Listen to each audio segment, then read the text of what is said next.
Hello and welcome to the channel.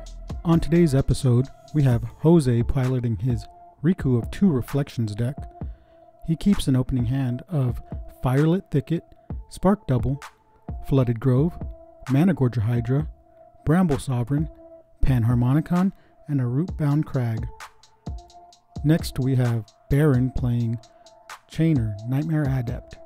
He keeps an opening hand of a Swamp, Wayfarer's Bauble, Moonlight Bargain, Mountain, Outpost Siege, another Mountain, and a Phyrexian Arena. Next is me. I'll be playing my newly constructed Muldrotha the Gravetide. I decide to keep an opening hand of a Forest, Growth Spiral, Swamp, Merciless Executioner, Ashiok Dreamrender, the Mending of Dominaria, and a Forest. And last but not least, we have Andy playing his Worm Tribal Vaevictus Asmati deck. He keeps an opening hand of Druid of the Cowl, Somberwald Sage, Dragonlair Spider, Symbiotic Worm, and 3 Forests. Now that we got all the introductions out of the way, let's get to the action. We spin the wheel to see who goes first, and Jose is lucky enough to start us off. He starts the game off by playing a basic mountain and passing. Baron plays a Swamp for turn into a turn 1 Wayfarer's Bauble. I draw a card for my turn and play a Forest and pass to Andy. Andy follows by playing his own Forest and ships the turn to Jose.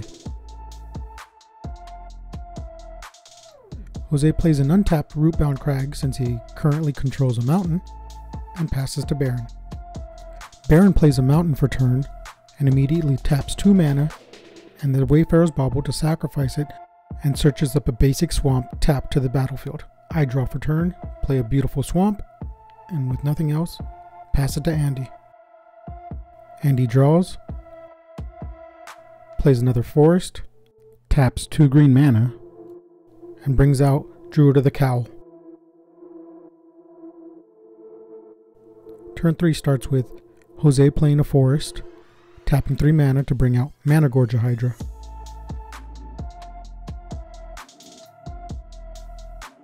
Baron plays a Mountain. He taps 2 red mana to play a Kicked Ever-Flowing Chalice.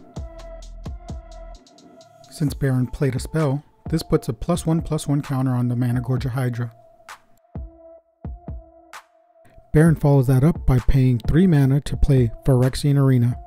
Since another spell was cast, the Managorger Hydra will get another +1/+1 counter. I draw for turn and play another Forest. I tap out to play Merciless Executioner, which causes all players to sacrifice a creature. This affects everybody but Baron, since Baron has no creatures.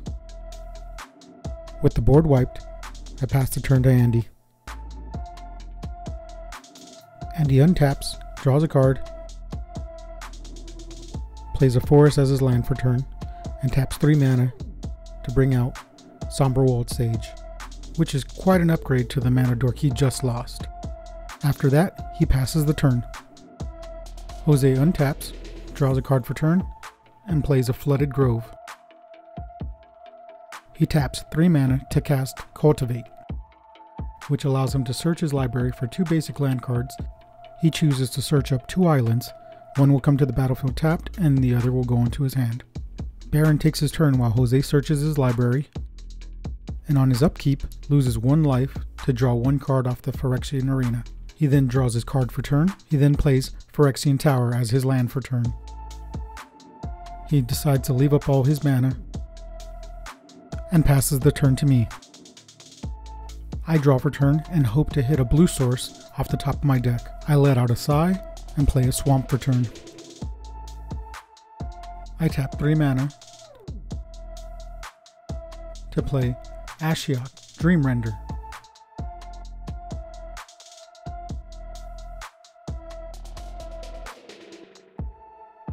I target Baron with Ashiok's ability, making him mill the top 4 cards of his library and exiling each opponent's graveyard. Unfortunately, I missed all of Baron's good cards and hit 3 lands and an Ingot Chewer. With nothing else, I pass the turn to Andy. Andy starts his turn by drawing a card and choosing to shock himself for 2 life to play an untapped Overgrown Tomb. He taps all 4 lands and his Somberwald Sage for 3 green mana to bring out a Greater Sandworm. With nothing else, he passes the turn. Jose starts turn 5 with playing an island for turn and paying 4 mana for Bramble Sovereign. He then pays 2 mana to cast a Phantasmal Image, which enters the battlefield as a copy of Andy's Greater Sandworm. On Jose's end step, we find out why Baron left up all his mana. He taps 5 mana to cast a Moonlight Bargain. He looks at the top 5 cards and chooses to keep 4 of the cards, causing him to take 8 damage total.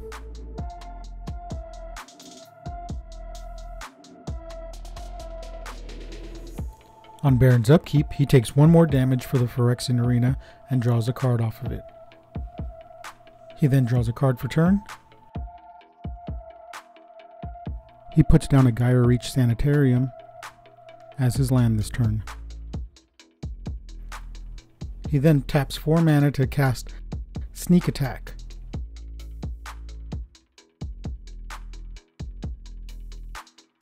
He taps 1 red mana to use Sneak Attack's ability to cheat in a Grave Titan. As the Grave Titan enters the battlefield, he comes along with 2 2/2 zombie tokens. Since the Grave Titan has haste from the Sneak Attack, Baron chooses to attack Ashiok since it shuts down all his graveyard shenanigans. On attack, the Grave Titan will make 2 more 2/2 zombie tokens. Damage resolves, and Ashiok is sent to the graveyard. On Baron's second main phase, Baron decides to sacrifice the Grave Titan, giving him 2 black mana. He uses his last swamp and the 2 floating mana to play Timurit Calls the Dead. This allows him to mill 3 cards off the top of his deck and exiling a creature or enchantment to make a 2/2 zombie, which he declines to do. He reveals the 3 cards that he milled: Gravebreaker Lamia, Yawgmoth Thran Physician, and Entomb. Baron ends his turn. I draw for turn and miss my land drop. Sadly, all I can do is end my turn and pass to Andy. Andy starts his turn, draws a card, taps Somberwald Sage for 3 mana to cast Azusa Lost But Seeking.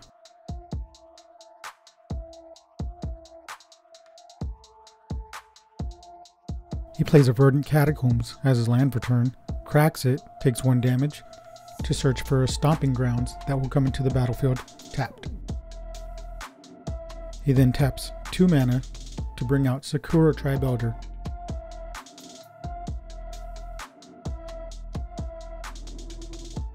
Andy, being the nice guy that he is, never misses a chance to kick somebody while they're down, and attacks me for 7 damage.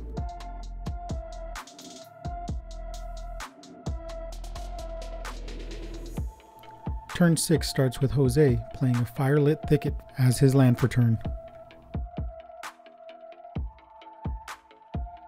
He then plays Explosive Vegetation,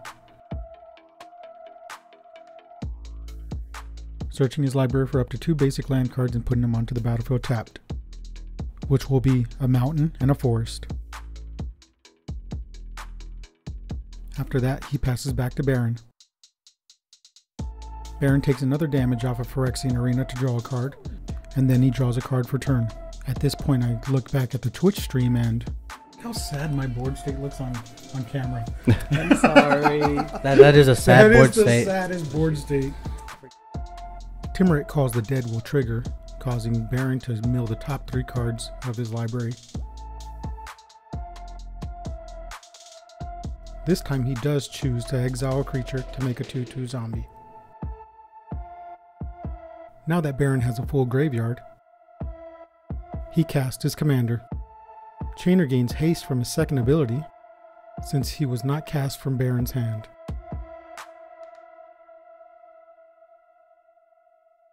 He discards Anger to Chainer's first ability to cast a creature card from his graveyard. Now that Anger is in the graveyard and Baron controls a mountain, all his creatures will have haste. He chooses to cast Yawgmoth Thran Physician from the graveyard for 4 mana. Baron pays 1 life and sacrifices a creature to put a -1/-1 counter on a Phantasmal Image. When Phantasmal Image becomes the target of a spell or ability, it must be sacrificed. Andy sacrifices Steve on Baron's end step to search up a basic forest to the battlefield. I start my turn off by praying to the magic gods for a blue source off the top of my deck. Unfortunately, I'm rewarded with a forest, which lets me play the Mending of Dominaria. When it enters, I put the top 2 cards of my library into the graveyard. Forest? I bet you there's an island on top. No 2 cards. Hey, Oh my God. that's an Well, island. close enough. That is an island. 2 That's islands. another island. What'd I tell you? At this point, all I could do is laugh it off and return Merciless Executioner to my hand. On my end step, Baron uses Yawgmoth's first ability, paying 3 life, sacrificing 3 zombies, and drawing 3 cards. He puts 1 -1/-1 counter on Somberwald Sage, destroying it, and 2 more -1/-1 counters on Azusa Lost But Seeking, also killing it. Andy starts his turn by playing Command Tower for his land. Andy then moves straight into combat and chooses to attack Baron with his 7/7 Sandworm. Baron elects not to block and takes the 7 damage. With nothing else, he passes the turn.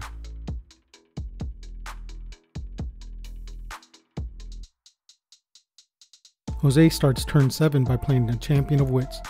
When it enters the battlefield, he'll draw 2 cards and have to discard 2 cards.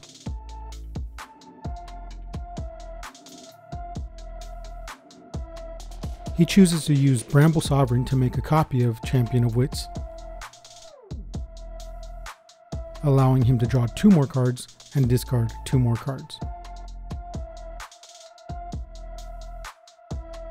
Jose finds a Sulphur Falls among those cards and plays it as his land per turn. He then pays 4 mana to cast Panharmonicon. He immediately notices that he should have played the Panharmonicon before he played the Champion of Wits.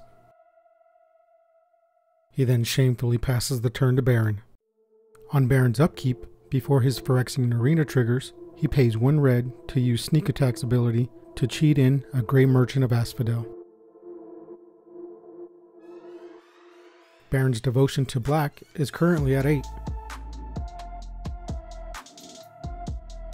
So each opponent will lose 8 life and he'll gain 24, bringing his life total to 43. Timurid Calls the Dead will trigger for the 3rd time, causing Baron to scry 2 and gain 2 life since he controls 2 zombies.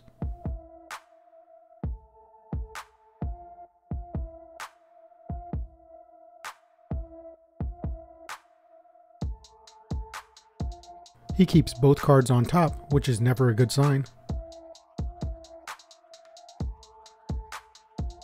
He now takes 1 damage from the Phyrexian Arena to draw 1 card.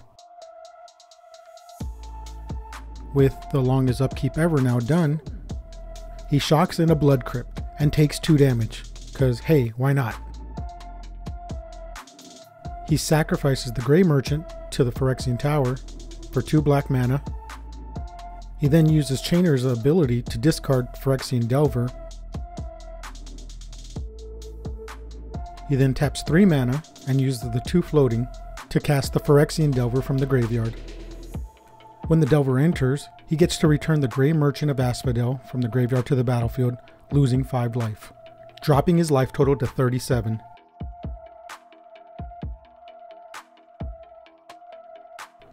Baron's devotion to black is now 9, so each opponent will lose 9 life, and Baron will gain 27, taking Baron's life total up to 64.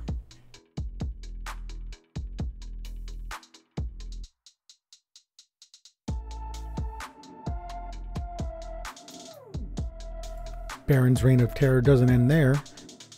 He sneak attacks an Infernal Titan in.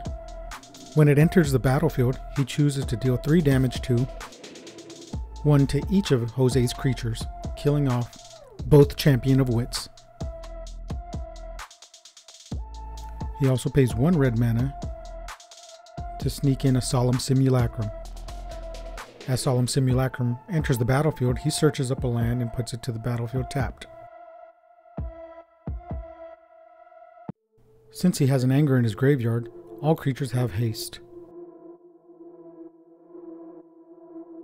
He full out swings at Jose. On attack trigger, the Infernal Titan will deal another 3 damage to the Bramble Sovereign, killing it off.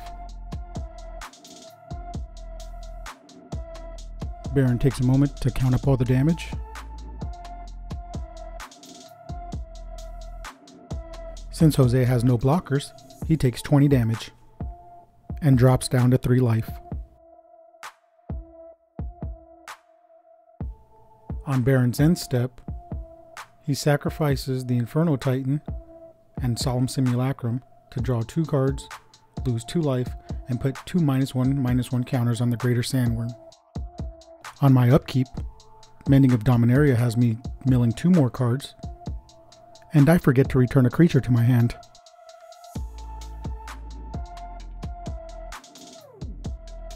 I pay 1 mana for a Spore Frog.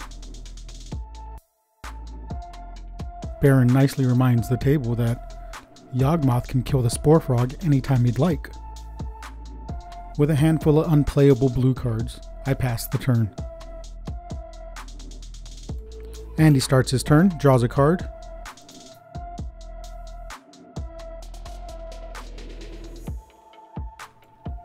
Pays 3 mana and brings out Radha, Heart of Keld.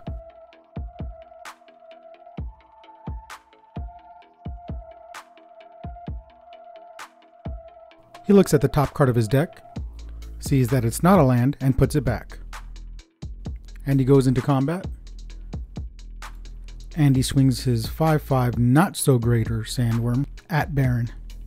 Baron has no blockers and takes it, down to 57. Jose taps for what is possibly his last turn.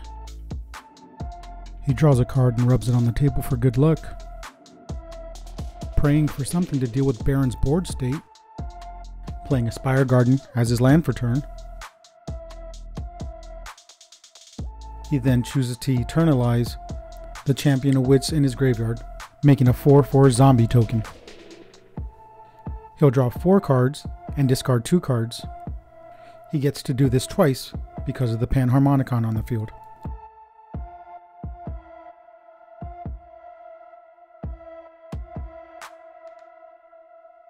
At this point, he's digging really deep to try to find anything to help the table. He taps 1 mana to cast a Soul Ring, cause better late than never, right? On Jose's end step, Baron sacrifices the Grey Merchant of Asphodel to Yawgmoth, paying 1 life, drawing 1 card, and putting a -1/-1 counter on Spore Frog. In response, I choose to sacrifice my own Spore Frog, just to show Baron who's boss. During Baron's upkeep, he pays 1 life to draw 1 card with the Phyrexian Arena. He also sacrifices 2 creatures with Yawgmoth, pays 2 life, draws 2 cards. He also sacrifices his commander to Yawgmoth, losing 1 more life and drawing 1 more card. He puts all -1/-1 counters on the eternalized Champion of Wits. He uses the Phyrexian Tower to sacrifice Yawgmoth, gaining 2 black mana. Baron taps 3 mana and uses the 2 floating black mana to cast Living Death. Jose finally does something productive and saves all our butts with a counterspell. Baron, unbothered in the slightest, says, "It's okay, we'll still kill Jose this turn." Baron can still cast a creature from the graveyard this turn, since he discarded a card to his commander before it was sacrificed. Baron then replays the Grey Merchant of Asphodel from the graveyard. Baron's devotion to black this time is only 4, but that's still enough to take Jose out. Baron gains 11 life and goes up to 63. He follows up that play by playing Reanimate.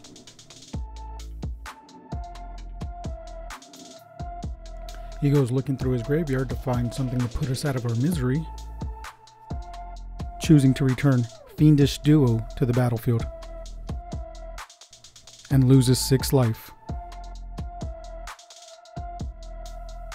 He moves to combat and attacks me with the Grey Merchant of Asphodel and the Fiendish Duo.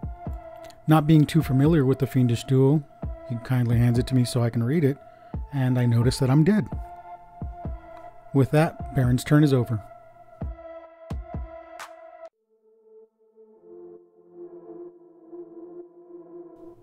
And he draws return.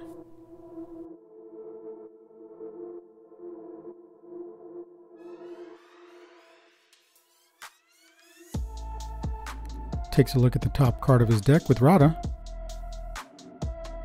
He sees the writing on the wall and scoops up his cards. Congratulations to Baron on the win. He's known for building highly efficient and synergistic decks.